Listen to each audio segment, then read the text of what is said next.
घमंडी विद्वानों की कहानी। बहुत पुरानी बात है। एक गांव में दो लड़के रहते थे। एक का नाम ज्ञानवान और दूसरे का नाम बुद्धिमान था, लेकिन दोनों पढ़ने लिखने में बहुत कमजोर थे। दोनों के माता पिता उनको लेकर बहुत परेशान थे।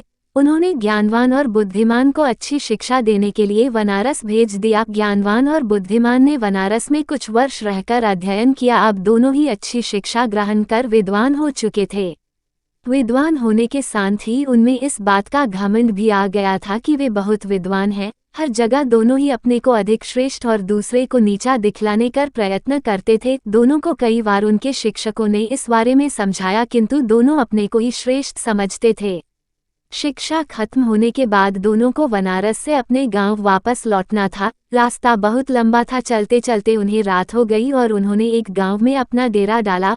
गांव के जमींदार को पता चला कि उनके गांव में बनारस के विद्वान आए हुए हैं। जमींदार साहब ने दोनों विद्वानों को रात्रि विश्राम और भोजन के लिए अपने घर आमंत्रित किया। ज्ञानवान और बुद्धिमान दोनों जमींदार के घर आ गए।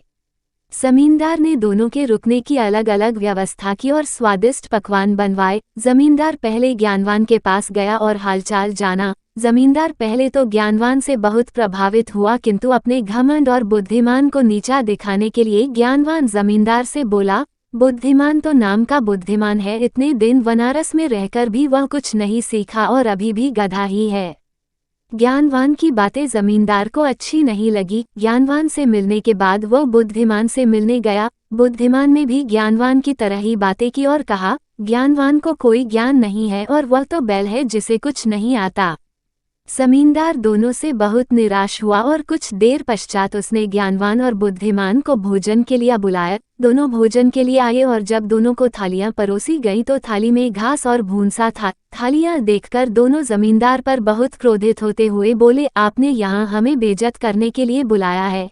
क्या हम कोई जानवर है जो आप हमें भूसा और घास खिला रहे हैं?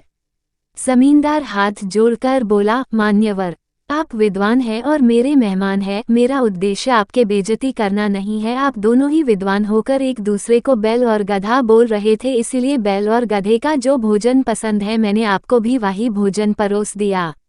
जमींदार की बात सुनकर ज्ञानवान और बुद्धिमान को अपनी गलती का एहसास हुआ और दोनों ने एक दूसरे से क्षमा मांगी और जमींदार को धन्यवाद दिया। जमींदार ने भी दोनों को स्वादिष्ट पकवान खिलाए और दोनों की खूब आवभगत किया।